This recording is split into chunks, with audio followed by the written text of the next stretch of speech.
चलिए आज नया शुरू करते हैं कंटिन्यूअस चार्ज डिस्ट्रीब्यूशन।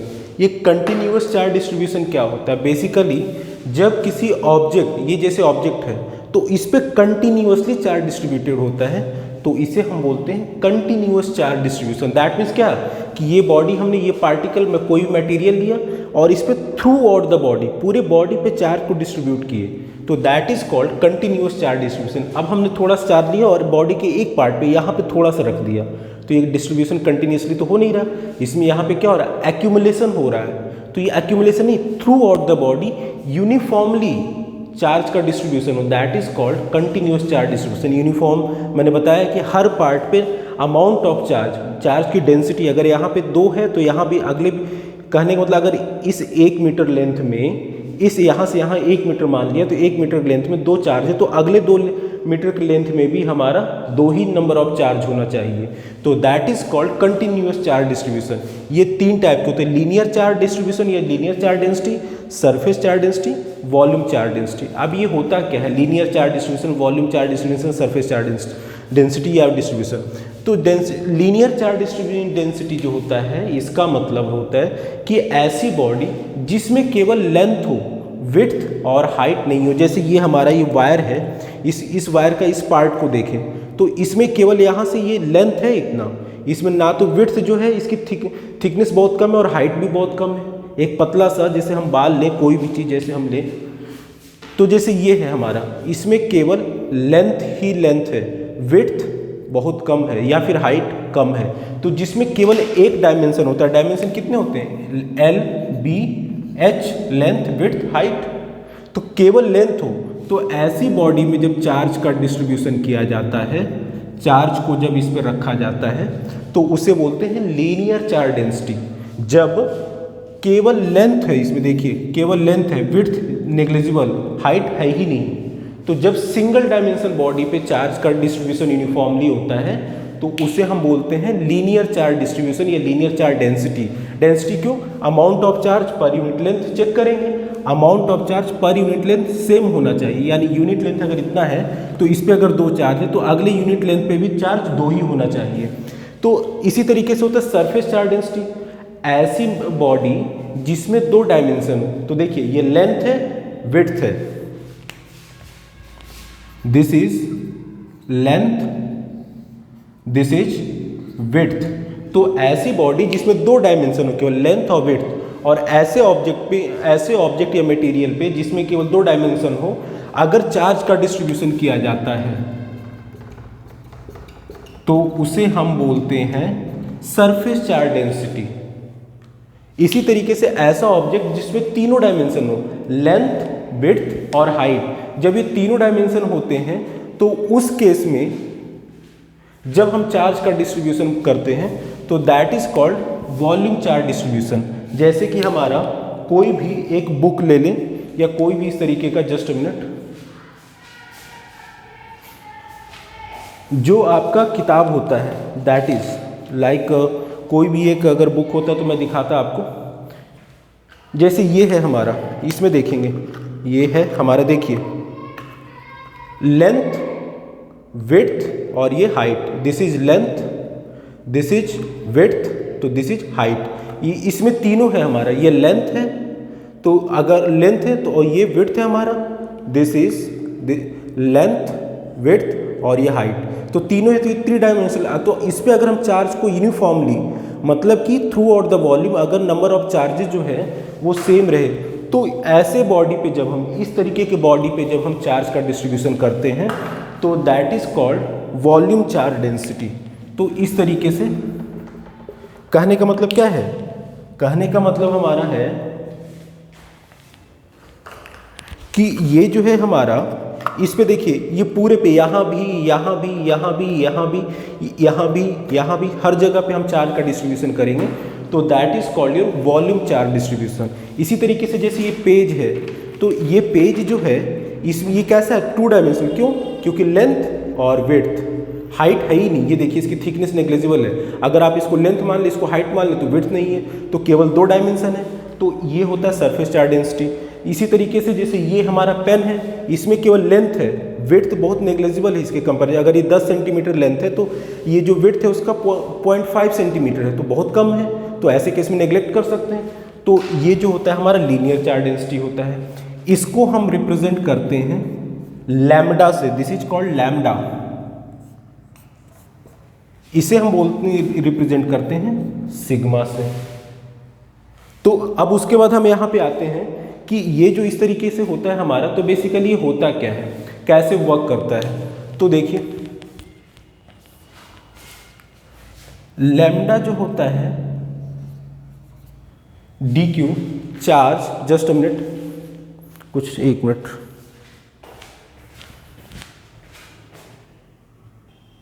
तो यहाँ पे ये जो लैम्डा होता है that is linear charge density, इसकी वैल्यू होती है D Q upon D X, that means charge per unit length. आ रहा है, हाँ वीडियो में आ रहा है, ठीक है।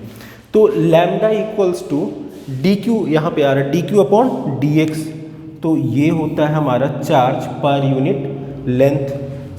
सिग्मा क्या होता है हमारा, इसी तरीके से सिग्मा जो होता है that is charge per unit, क्या होगा जब लेंथ आपका और विड्थ होता है तो उस केस में क्या होता है, एरिया आता है ना। तो यहाँ पे हो जाएगा ds सरफेस एरिया। dq किसी भी चीज़ में जब d लग जाता है, कोई भी आप जो फॉर्मूला पढ़ेंगे dv dx, तो इसका मतलब उसकी वैल्यू बहुत कम हो जाती है फॉर स्मॉल अमाउंट। तो यहाँ पे फॉर स्मॉल चार्ज के लिए D Q upon D S मतलब स्मॉल सरफेस एरिया। तो एस हमारा क्या है, सरफेस एरिया। जब दो ऑब्जेक्ट है, 2 डायमेंशनल ऑब्जेक्ट में लेंथ और विड्थ, तो क्या निकालते हैं, एरिया निकालते हैं। तो चार्ज पर यूनिट एरिया। इसी तरीके से वॉल्यूम चार्ज डेंसिटी होता है हमारा रो, दिस इज लाइक दिस, इसको आप अपने तरीके से भी बना सकते हैं।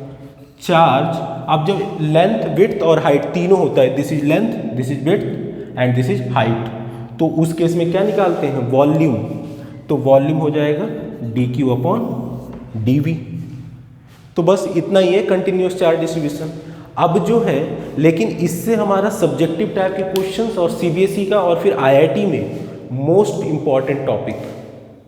तो चलिए इस पे क्वेश्चन करते हैं।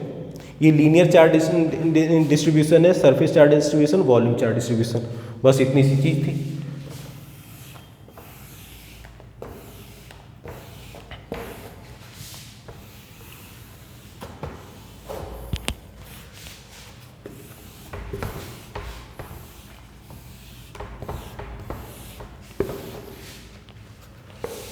तो ये जो अभी हमने linear charge distribution, surface charge distribution पढ़ा है, इसी से आईआईटी जेईई में क्वेश्चन डिक्टो यही पूछा गया है।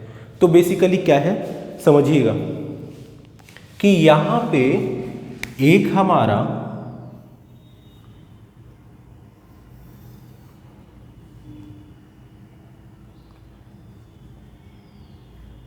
वायर है, क्या है, प्लेट है, वायर है, जिसका ये माइनस इन्फिनिटी से, ये इन्फिनिटी का साइन होता है इस तरीके से, तो माइनस इन्फिनिटी से प्लस इन्फिनिटी तक, यानी आपको ना इसका एक सिरा ना दूसरा सिरा पता है, एक तरफ से दूसरी तरफ तक इस तरह से डिस्ट्रीब्यूटेड है। ये वायर है जो लीनियर कैसा है वायर, वायर किस टाइप का होता है, वायर जो होता है, तार जो होता है उसमें केवल लेंथ ही तो होता है। जैसे ये हमारा वायर है तो इसमें केवल लेंथ ही तो है, तो ये इसमें ये इनफाइनाइट लेंथ का कोई वायर है, ठीक है। अब इस इनफाइनाइट लेंथ के वायर में हमें इलेक्ट्रिक फील्ड फाइंड करनी है। और यहाँ पे याद रखिए कि वायर जो होगा तो ये कैसा वायर होगा, थिन वायर होगा, थिन वायर होगा, और इसका लेंथ कितना, इनफाइनाइट है। इस पे चार्ज डिस्ट्रीब्यूशन हमने देना है। थिन का मतलब होता है पतला, जैसे ये है हमारा, दिस इज थिन वायर, तो इसमें केवल हमारा लेंथ है, विड्थ नहीं है, थिक नहीं है, थिन है, THIN थिन। तो यहाँ पे इसकी जैसे हमने चार्ज अगर इस तरीके से रख दिया यहाँ पे लाइक दिस, तो अब आप जब एक सिरा से दूसरी सिरा इस तरफ है, एक इधर माइनस ये प्लस इन्फिनिटी है तो दूसरा माइनस इन्फिनिटी, इस तरीके से है। तो यहाँ पे आप कहीं भी उस वायर को टच करेंगे तो मिडिल पॉइंट ही माना जाए। क्यों? क्योंकि आपको पता नहीं कहाँ पे उसका एक सिरा है दूसरा सिरा कहाँ है, वन एंड किधर है अनदर एंड किधर है, तो ये दोनों इन्फाइनाइट की ओर टेंड कर रहे हैं। तो इस केस में हम यहाँ पे माने कि इसका मिड पॉइंट है दिस इज। आपको इस वायर का इलेक्ट्रिक फील्ड IIT JEE में पूछने को था। ये क्या है? लीनियर चार्ज डिस्ट्रीब्यूशन है। क्यों? यहाँ पे क्या दे रखा है? Thin wire. थिन वायर मतलब पतला, पतला मीन्स केवल क्या होगा? लेंथ होगा, विड्थ बहुत कम होगा, दैट मीन्स नेग्लिजिबल। तो ये हमारा लीनियर चार्ज डिस्ट्रीब्यूशन हो रहा है। अच्छा, तो इसके लिए हम क्या करेंगे? तो यहाँ पे हम पहले क्या मानते हैं, देखिएगा यहाँ पे इस तरीके से है अगर, तो ये हमारा मिडिल पॉइंट मान लिया, मिड ऑफ द वायर, ये मिड है बिल्कुल। आप जब इनफाइनाइट लेंथ अनंत लंबाई की वायर लेंगे तो आपको कुछ पता होगा कितने, आप कहीं भी टच करेंगे वो मिडिल पॉइंट ही माना जाए। क्यों? This is of infinite length. तो यहाँ पे हमने माना कि इसका मिड पॉइंट है। तो अगर ये मिड पॉइंट है तो इसका, इसके राइट में और इसके क्या है लेफ्ट में, ये दोनों क्या होंगे? करिस्पॉन्डिंग एलिमेंट होंगे। जितना इधर होगा उतना ही इधर होगा। तो हमने अब इसके लिए क्या माना, अब इसका इलेक्ट्रिक फील्ड डिराइव करना है। तो आपको न्यूमेरिकल जो है डायरेक्ट इसमें इलेक्ट्रिक फील्ड नहीं था, आपको डिस्ट्रीब्यूशन पूछ रहा था। तो इसके एक और मेथड होते हैं गॉस लॉ, जो कि आगे पढ़ना है। अगर इस मेथड से आप जान लीजिए क्या होता है लीनियर चार्ज डेंसिटी, अच्छे समझ में आया। तो हमने क्या किया, यहाँ पे चूंकि इनफाइनाइट लेंथ का तो हमें नहीं पता इलेक्ट्रिक फील्ड इसका कितना होगा, बट हमें इस थिन वायर का electric field that is E find करना है। ये वेक्टर साइन है, E फाइंड करना है। तो हम क्या करेंगे, हमने एक छोटा सा एलिमेंट लिया, एक छोटा सा वायर के एक छोटा सा टुकड़ा एलिमेंट लिया। तो एलिमेंट हमने लिया और इसकी हमने माना dx, इसका जो लेंथ है वो कितना है dx। तो यहां पे क्या हो जाएगा, कहीं कोई किसी पॉइंट मानना था, हमने माना यहां पे इलेक्ट्रिक फील्ड फाइंड करना है। तो ये डिस्टेंस हो गया और ये जो dx है इसके मिड पॉइंट से x डिस्टेंस पे है और ये y डिस्टेंस पे है। देखिए कैसा है, पॉजिटिव चार्ज है ना। तो जब ये पॉजिटिव चार्ज होता है तो उस केस में इसका इलेक्ट्रिक फील्ड क्या होता है, आउटवर्ड होता है। तो यहाँ पे आउटवर्ड होगा, तो ये आउटवर्ड, इसके यहाँ पे पॉजिटिव चार्ज है तो यहाँ पे इलेक्ट्रिक फील्ड जो होगा, इस हमने एक छोटा सा एक एलिमेंट लिया। क्यों? क्योंकि हमें नहीं पता कि इनफाइनाइट लेंथ की वायर का इलेक्ट्रिक फील्ड क्या होगा, लेकिन हमें ये पता है कि अगर पॉइंट चार्ज होता है स्मॉल, एक सिंगल चार्ज होता है, तो या फिर पॉइंट चार्ज बोलें या सिंगल चार्ज बोलें, इसका मतलब कि इसका अमाउंट बहुत कम है। तो वैसे ही यहाँ पे अगर हमने एक छोटा सा एलिमेंट लिया तो इसमें चार्ज का अमाउंट बहुत कम होगा। तो अगर बहुत कम होगा तो सिंपली हम E equals to K that is 1/4πε0 Q upon R square value हम सिंपल अप्लाई कर सकते हैं। ये हमारा क्या था, एक सिंगल चार्ज, ये स्मॉल पॉइंट चार्ज के लिए एप्लीकेबल था, ये याद कर लीजिए। This was for point charge, ये पॉइंट चार्ज के लिए इलेक्ट्रिक फील्ड का फॉर्मूला पता था। तो यहाँ पे एक छोटा सा एलिमेंट हमने कंसीडर किया है। तो अगर एक छोटा सा स्मॉल एलिमेंट जिसका थिकनेस d है, dx है, तो जाहिर सी बात है अगर इसका थिकनेस dx है तो इसमें चार्ज भी बहुत कम होंगे। तो सिंपली हम ये फॉर्मूला लगा सकते हैं। यहाँ पे की की जगह, ये q की जगह पे क्या हो जाएगा, सिंपली dq। तो यहाँ पे तो वही चीज़ है, तो ये dq क्यों होगा, क्योंकि स्मॉल एलिमेंट जिस पे चार्ज कितना होगा dx। अगर कोई एक वायर जिस पे q चार्ज होता है तो हम उसमें लिखते हैं यहाँ पे कितना चार्ज होगा, छोटा सा वायर है dx, एलिमेंट इतना लिया हमने, तो इस पे चार्ज कितना होगा dx पे, dq तो होगा। तो इस फॉर्मूले में q की जगह पे क्या लिख देंगे, dq अपॉन r स्क्वायर। तो आगे चलते हैं। तो ये जो हम फॉर्मूला डिराइव कर रहे हैं ये किसके लिए है, electric field E for infinite length of thin wire. Electric field है ये thin wire on which linear charge distribution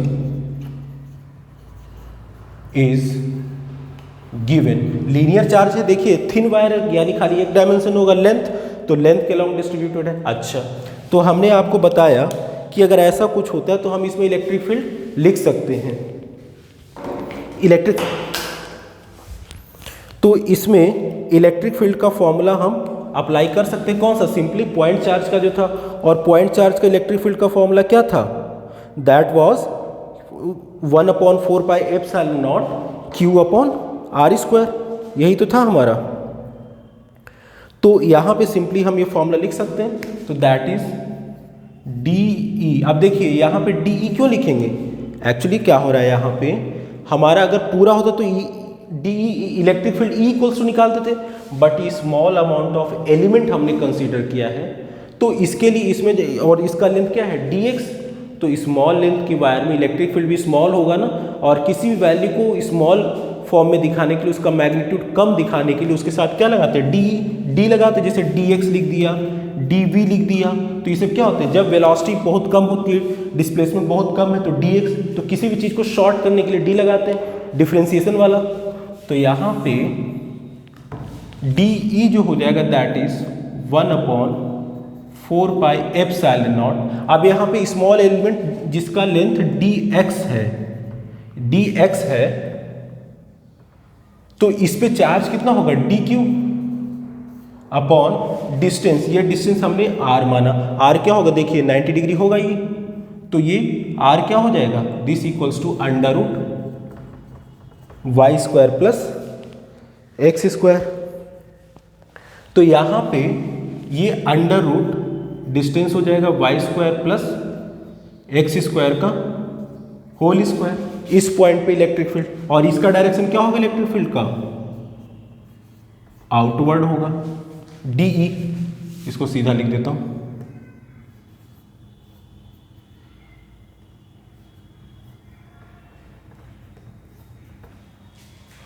अच्छा, अब यहाँ पे हमने माना ये चीज़, अब यहाँ पे हमने मान लिया कि ये जो है ये लाइन थीटा एंगल बनाती है इससे, तो फिर वही कंपोनेंट रिजोल्यूशन में क्या करेंगे?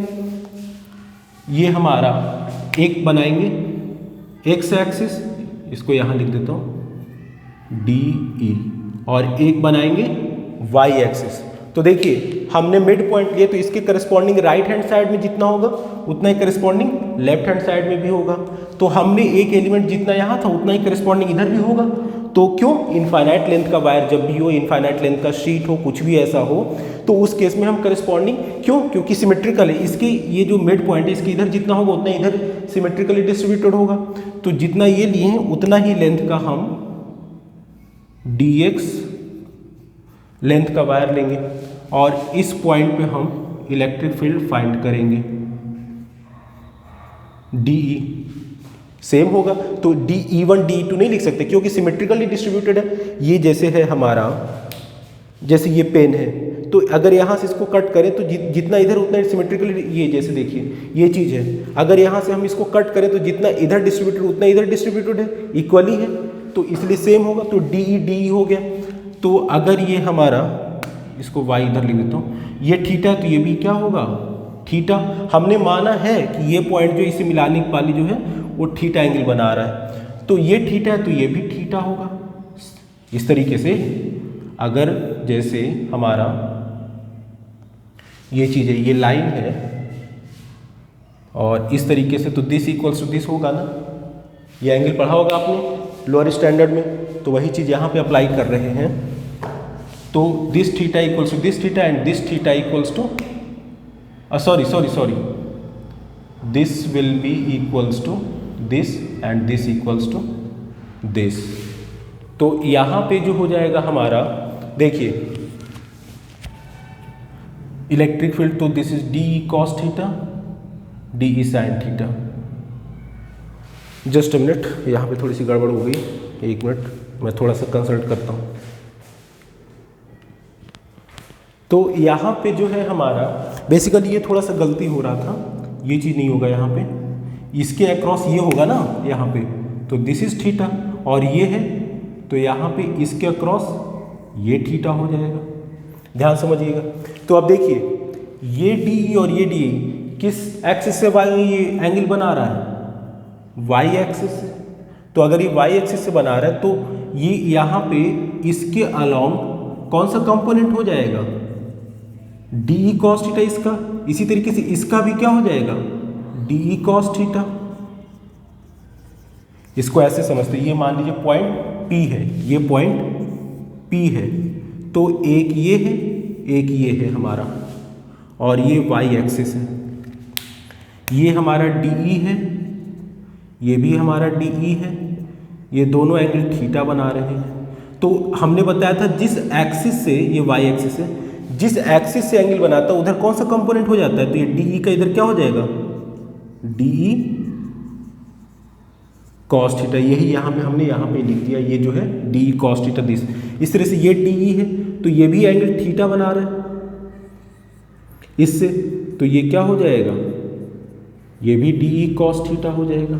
और मैंने बताया था ओरिजिनल कंपोनेंट हमेशा कॉस और साइन के बीच में रहता है, तो ये DE ओरिजिनल है तो इसका कॉस कंपोनेंट ये, तो ये दूसरे एक्सिस से क्या बनाएगा, साइन कंपोनेंट, तो DE साइन थीटा। और इसके कारण ये DE कॉस थीटा, ये क्या हो जाएगा, DE sine theta. Value DE की दोनों सेम रहेगी, क्यों, क्योंकि ये सिमेट्रिकली डिस्ट्रीब्यूटेड है, इसकी मिड पॉइंट के इधर जितना उतना ही उधर, यानी कि दोनों की वैल्यू सेम रहेगी, तो हमने इसलिए DE लिखा है, DE1 DE2 नहीं लिखा है।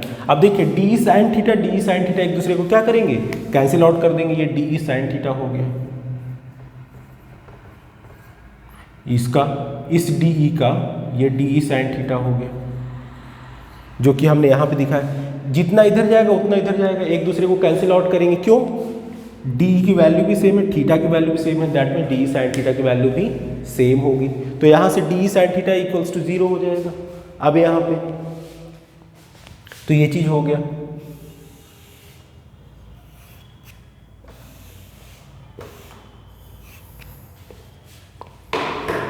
तो यहाँ पे हमारा जो नेट हो जाएगा, नेट इलेक्ट्रिक फील्ड कितना बचेगा, देखिए दोनों में DE कॉस थीटा ऊपर की ओर, ये थोड़ा सा छोटा हो गया, इसको इधर बना देते हैं, ये थीटा इधर बना दिया, तो इधर ये और ये दोनों क्या हो जाएगा, DE कॉस थीटा, ये पॉइंट P पे बना देता हूँ इस तरीके से, तो दोनों ही हमारा DE कॉस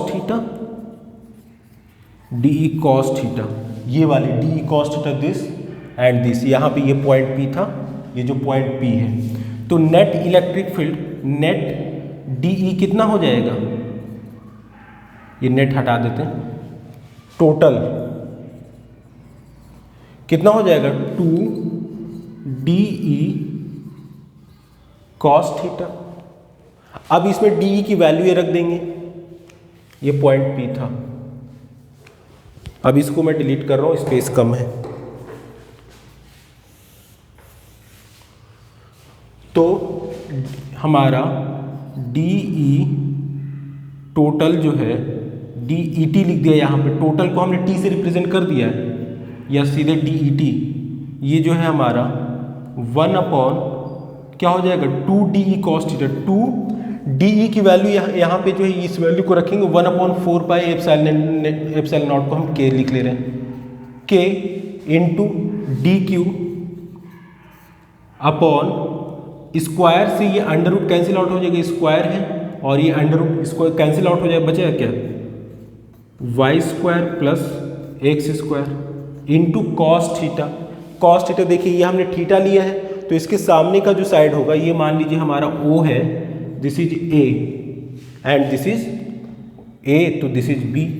तो ये देखिए ये P पॉइंट है, तो POA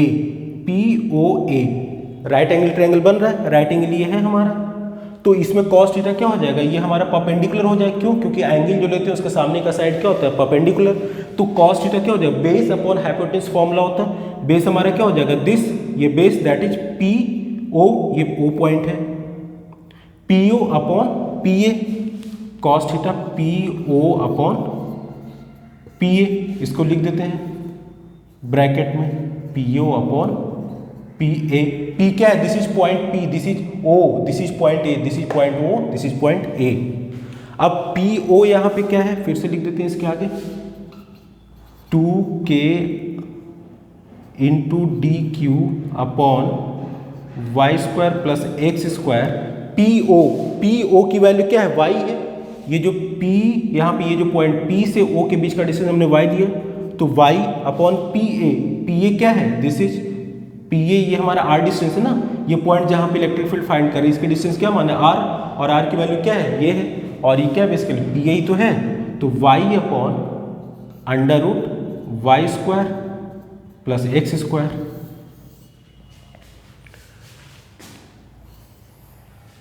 तो अब यहाँ पे डी ई टी हो गया 2k D Q upon into Y upon Y square plus K square. अच्छा 2d कॉस थीटा, ओके ठीक है, एक मिनट, यहाँ पे कॉस थीटा की वैल्यू लिखने की ज़रूरत हमें नहीं थी, रुकिए, इसको कुछ करने की ज़रूरत नहीं है, यहाँ पे हम इसको, सॉरी, ये कॉस थीटा की वैल्यू लिखने की कोई ज़रूरत नहीं थी, आगे लिखेंगे, अभी देख लेते हैं फिलहाल। तो ये हमारा DET नेट इलेक्ट्रिक फील्ड ये आ गया। अब इसमें कॉस थीटा जो है,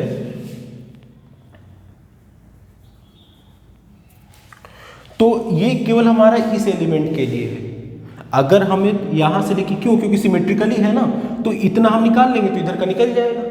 तो हम यहाँ पे नेट इलेक्ट्रिक फील्ड जो होगा, नेट इलेक्ट्रिक फील्ड किसका, of full wire, infinite length wire, infinite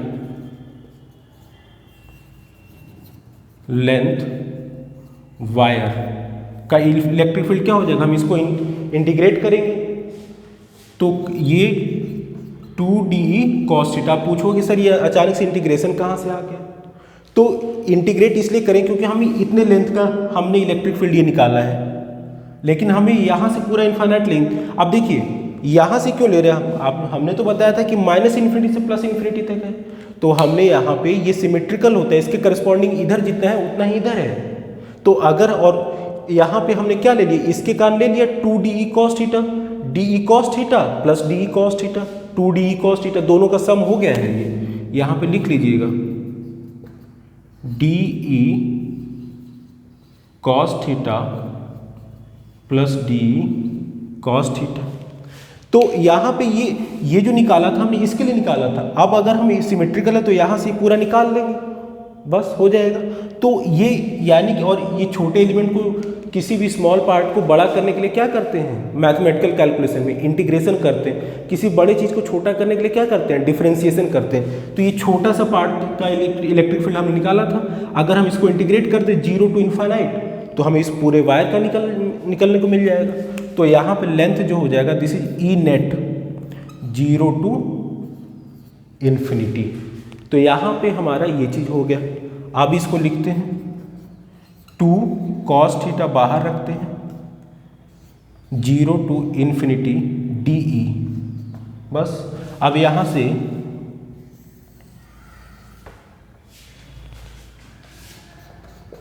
ये ई नेट है हमारा, this is E net, wait नहीं है, एन है, ये डब्ल्यू नहीं है। तो यहाँ पे 2 cos theta 0 to infinity DE की वैल्यू यहाँ से रख लेंगे, 1/4 पाई एप्सिलॉन नॉट को सिंपली हम K मान लेते हैं, ये K। तो K DQ अपॉन स्क्वायर से अंडर रूट कैंसिल आउट होकर खाली ये बचेगा Y square plus X square. अब यहाँ पे एक कॉन्सेप्ट है, यहाँ पे चार्ज आ गया।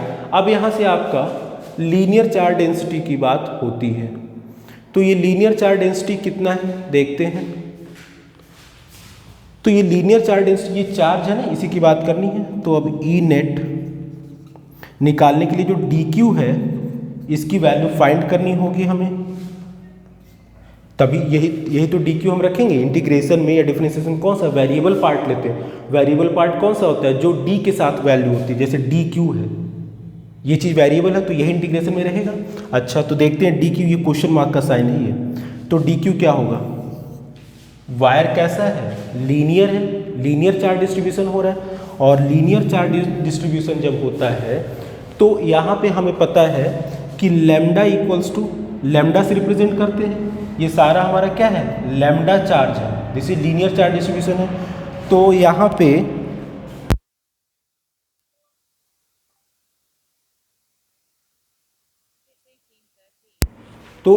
पे एक्चुअली बार बार मुझे वीडियो में जाके देखना पड़ता है कि कहाँ तक आ रहा है ये, तो इसलिए पीछे जाना पड़ता है। तो लैम्डा जो होता है चार्ज पर यूनिट लेंथ होता है यहाँ पे, तो ये हमारा लीनियर चार्ज डिस्ट्रीब्यूशन का फॉर्मूला होता है। तो यहाँ पे क्या है? चार्ज जो है, तो यहाँ से अगर क्रॉस मल्टीप्लाई करें तो Q इक्वल्स टू ये Q इक्वल्स टू लैम्डा, और ये L यहाँ चला जाएगा, तो लैम्डा इंटू L हो जाएगा। अच्छा अब आगे ऊपर लिखते हैं,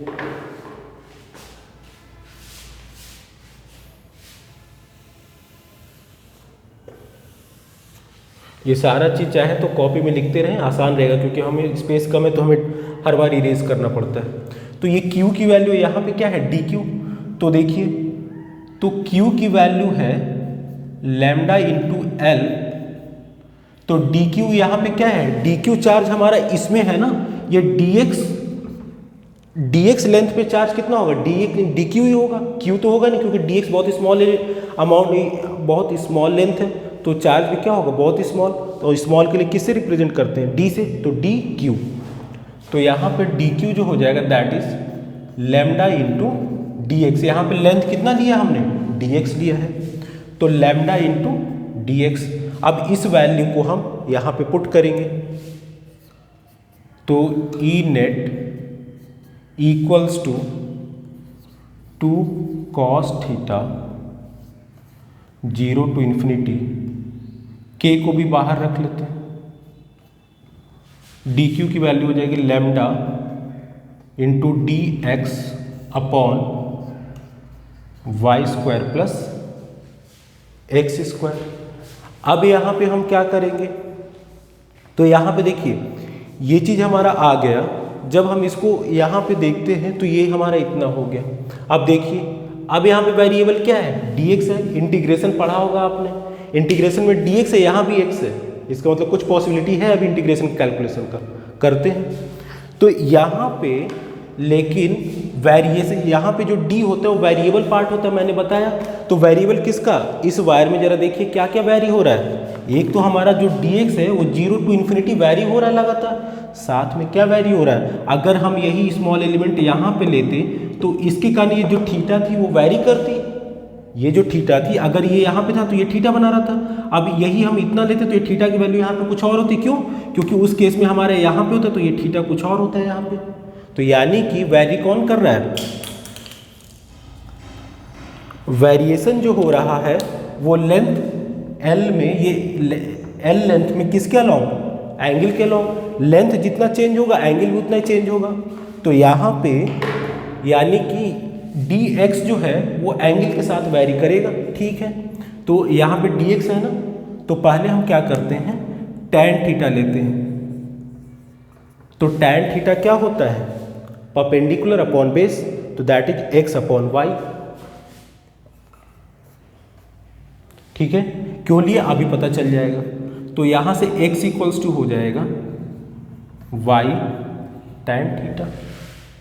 y जो है वो फिक्स है भाई, आपको इसी पॉइंट पे फाइंड करना है। तो ये मिडिल पॉइंट से इस पॉइंट पे जिस पे आपको इलेक्ट्रिक फील्ड फाइंड करना है, ये तो फिक्स रहेगा ना। वैरी क्या करेगा? ये x वैरी कर रहा है, यहाँ पे होता तो ये वैल्यू कुछ और होती है और एंगल भी कुछ और बनाता है यहाँ से। तो dx और थीटा, x और थीटा वैरी कर रहा है। अब यहाँ पे इसको डिलीट करना पड़ेगा।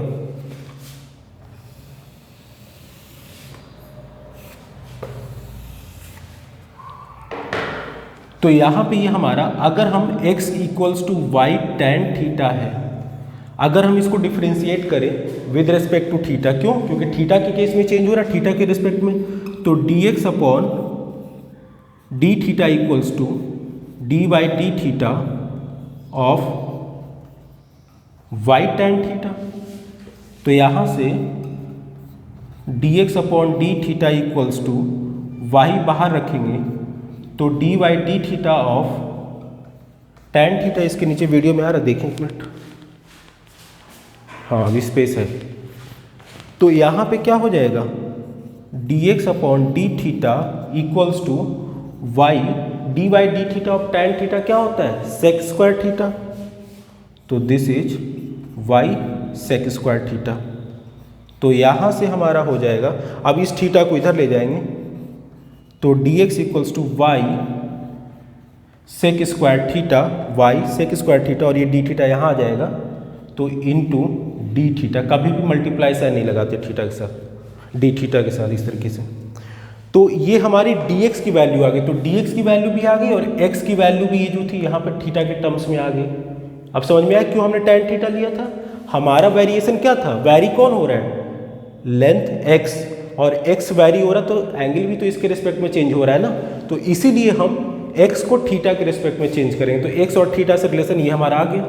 अब हम ये दोनों वैल्यू, एक वैल्यू है हमारा y equals to tan theta और एक है dx equals to Y sec square D theta, sec square theta D theta, इन दोनों वैल्यू को हम यहाँ पे पुट करेंगे किसमें, ये इक्वेशन में। तो ये इक्वेशन कहाँ तक नीचे आ रहा है, ओके ठीक है।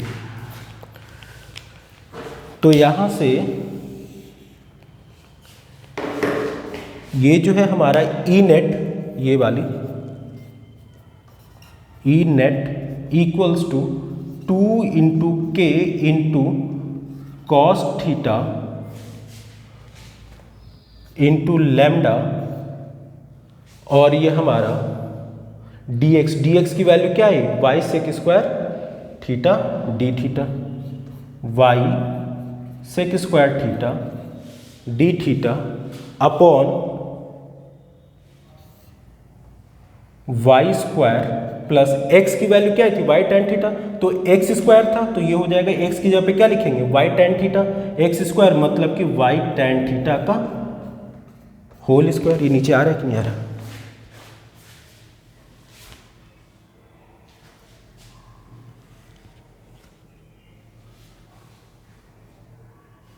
ठीक है, ये थोड़ा सा हल्का सा नीचे कर देते हैं।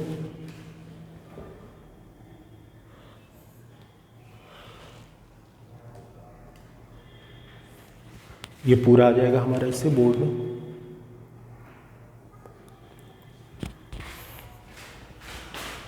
तो यहाँ पे 2k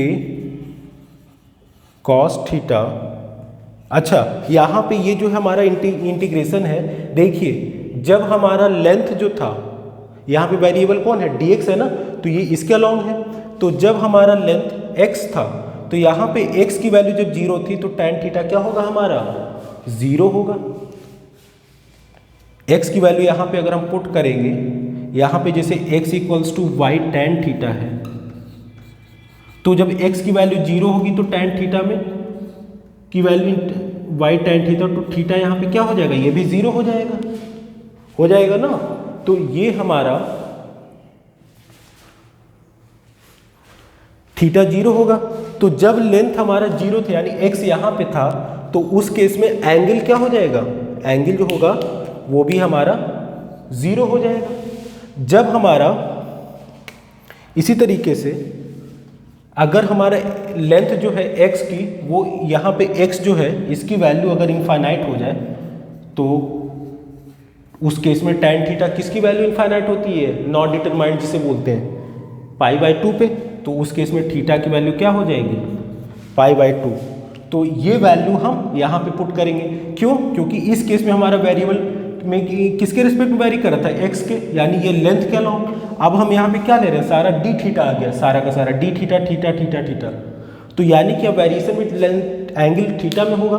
तो थीटा जब हमारा लेंथ 0 था तो एंगल भी क्या होगा 0, जब हमारा लेंथ इनफाइनाइट होगा तो उस केस में एंगल कितना हो जाएगा π/2।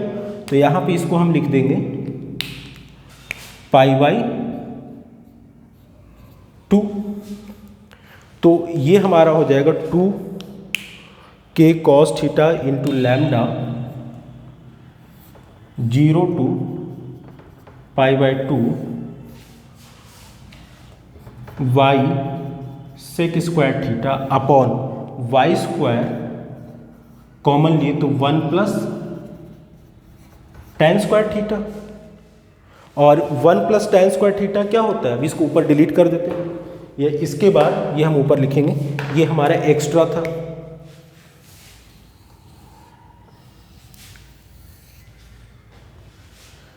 तो अब हम इसके बाद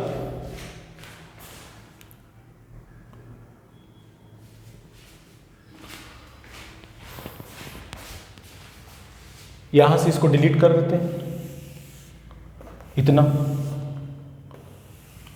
अगर आपको लगे तो आप लिखते रहा करें, वो ज़्यादा अच्छा रहेगा।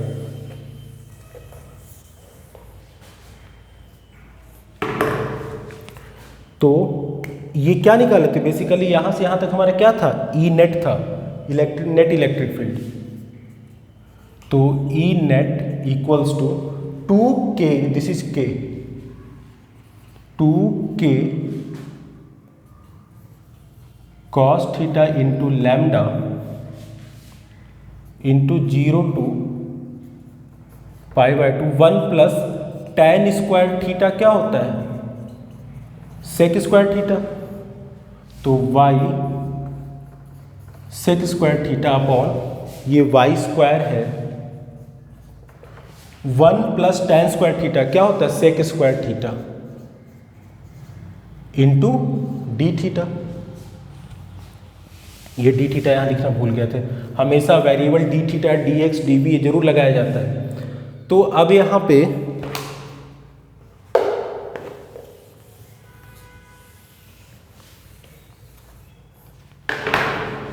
ये सेक स्क्वायर थीटा से कैंसिल आउट हो जाएगा। तो E net equals to 2k cos theta into lambda 0 to pi by 2 Y upon Y square D theta. ये cos थीटा यहाँ ले आएंगे, इसको बाहर रखे थे क्योंकि इसकी कैलकुलेशन में ज़रूरत नहीं थी, अब आ रही है। तो 2k इंटू लेमडा है, तो 2k इंटू लैम्डा, इससे ये कैंसिल आउट हो जाएगा, एक पावर तो बचेगा 1 अपॉन वाई बाहर आ जाएगा, कांस्टेंट टर्म है, वाई तो फिक्स है ना, यहाँ से यहाँ लेंथ आप यहाँ पे निकालो, यहाँ पे कहीं भी, ये तो यहाँ से मिडिल पॉइंट से ये उस पॉइंट का डिस्टेंस है ना जहाँ पे आपको इलेक्ट्रिक फील्ड फाइंड करना था, तो वाई फिक्स है तो ये बाहर आ गया cos थीटा डी थीटा, और इसकी वैल्यू क्या है 0 से 0 टू पाई बाय 2। अब यहाँ पे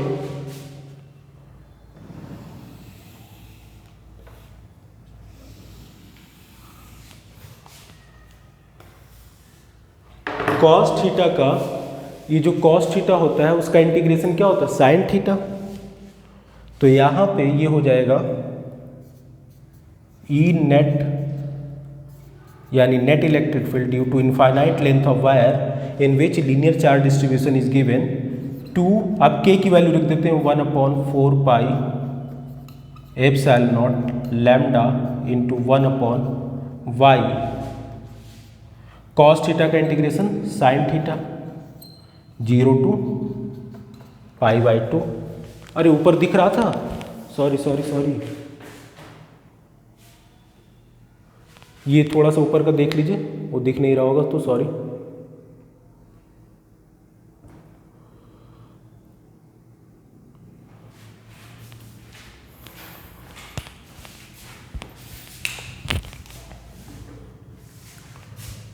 अब यहाँ पे हम इसके आगे कहाँ तक नीचे दिख रहा है,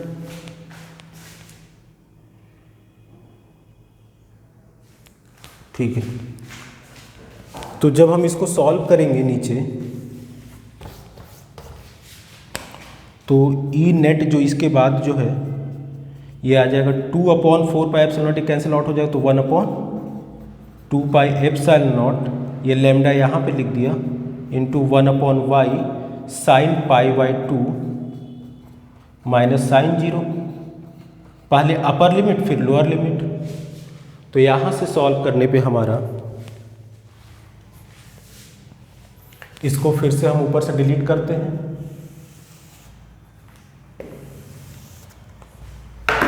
तो यहाँ पे जब हम सॉल्व करेंगे बेसिकली तो ये हो जाएगा हमारा E net equals to lambda upon 2 pi epsilon naught into Y sine pi by 2 1 minus 0। तो यहाँ से हमारा हो जाएगा lambda upon 2 pi epsilon naught into Y. तो this is net electric field. तो ये हमारा फॉर्मूला डिराइव हुआ किसके लिए, infinite length of wire on which uniform linear charge distribution is given. और यही हमारा IIT JEE में पूछा गया था, IIT JEE के लिए। और ये कई बार आपका CBSE के एग्ज़ाम में भी सैम्पल्स पेपर में भी पूछे जाते हैं। तो मोस्ट इम्पॉर्टेंट। इसके बाद हम सरफेस चार्ज डिस्ट्रीब्यूशन पे रिंग पे करवाएंगे, स्फीयर पे करवाएंगे, वो भी बहुत इंपॉर्टेंट होगा। तो आगे के 3 क्लास मोस्ट इंपॉर्टेंट। आज के लिए इतना रखते हैं। Thank you.